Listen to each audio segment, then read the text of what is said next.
So Jesus Christ, hindi pwede yung Diyos dahil siya yung tao. Siya kumakain, siya ang inom ng tubig. Halimbawa, kahit sa Catholic Church, bibigyan nila yung sa lahat ng mga worshiper, bibigyan nila na yung tinapay na maliit.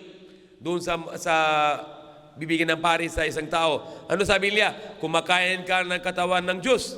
Tapos bibigyan na yung alak. Ano sabi nila? Inom ka ng dugo ng Diyos. Subhanallah. Bakit si Diyos may katawan? Bakit si Diyos may dugo? Dahil yung likha ng Diyos, yung tao na may katawan, may dugo. So Jesus Christ, kahit sabi ninyo na may katawan, may dugo, hindi pwede siyang Diyos. Dahil kung may isang tao na may dugo, may katawan, may karni, bakit siya ng Diyos? Isang tao lang siya. Simple lang. Matagal na yun, mga siguro 1994. Sakay ako sa tricycle, papunta Lopez. Sabi ko kay tricycle driver, sinong Diyos mo? Sabi niya, Jesus Christ. Sabi ko, bakit yung Jesus Christ Diyos mo? Dahil si Jesus Christ kumakain siya, tinapay. Sabi ni tricycle driver, hindi siya kumakain, Diyos siya. Sabi ko, hindi, kumakain siya ng tinapay, sigurado. Sabi na, totoo. Sabi ko, totoo yan. Sige, tanong ko sa pari mamaya. Kung sabi ng pari na kumakain si Jesus, hindi ako samba sa kanya dahil hindi pwede Diyos na kumakain. Simple lang. Kung isang tao kumakain, hindi pwede siyang Diyos. Kung isang tao inom ng tubig, hindi pwede siyang Diyos. So, hindi pwede yung sabihin na yung religion ng Christian, yung tunay na religion. Dahil yung turo ng religion na isang tao na mag-Diyos. Religion na Hindu, ganun din sa Hudyo. Hindi pwede pasok ka maging Hindu. Kung Hindu ka, pinanganak dun sa pinanganak ka sa pamilya na Hindu, ikaw maging Hindu. Tapos hindi pwede lipat-lipat. Tapos ano yung religion ni Hindu? Ilang yung Diyos nila? 330 million. Sa Christian, 3 Diyos.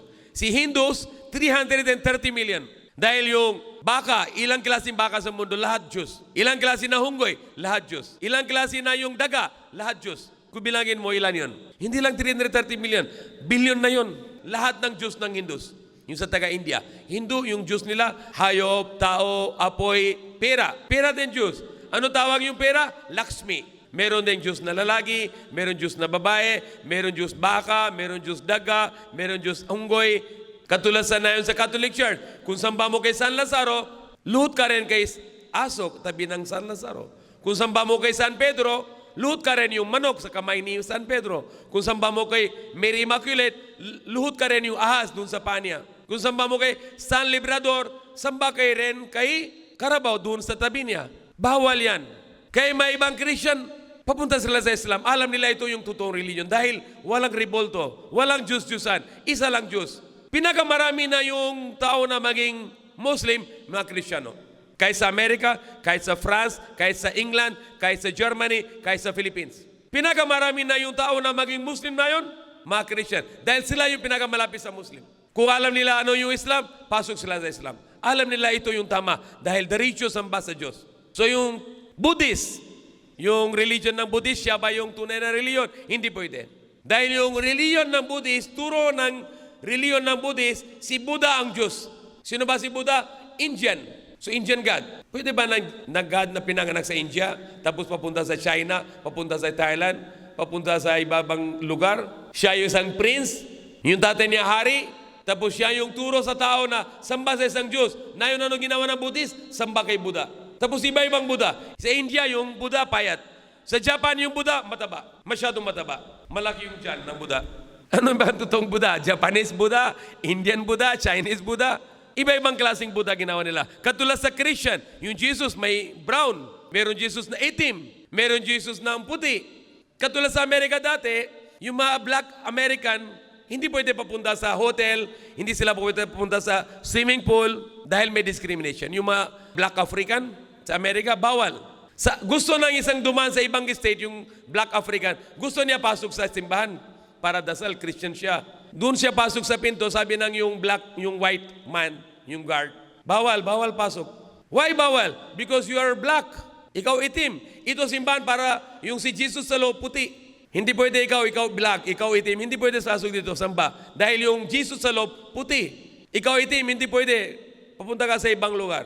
Babalik siya doon sa state niya sa Amerika, ginawa siya ng simbahan, lahat na black, tapos yung Jesus black din.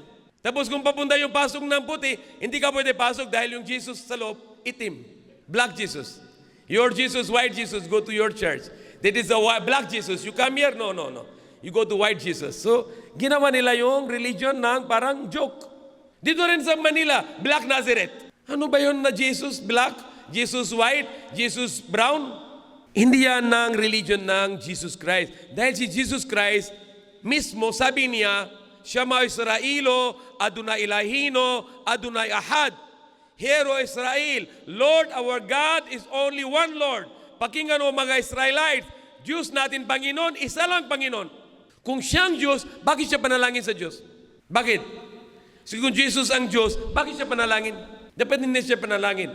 Sabi niya, ako ng Diyos, sambahin ninyo ako. Panalangin ninyo ako. Lagi siya panalangin sa Diyos. Noon na malapit siya ng pako, ano sabi niya? Lord, please pass the cup if it is your will. And his prayer was answered. In New Testament, in the Hebrew, his prayer was answered. Tanggap ng Diyos na yung panalangin niya na hindi siya pako. Kaya hindi siya napako. Kaya yung sa pako yung tao, ano sabi niya? Diyos ko, bakit mo ko pinabayan? Dahil ibang tao, hindi si Jesus Christ. Kung Jesus Christ na magsakripisyo para kay Diyos, hindi siya complain. Kaya yung sa pako yung tao, na-complain siya. Diyos ko, bakit mo ko pinabayan? Ilahi, lama sa baktani. Parang Arabic.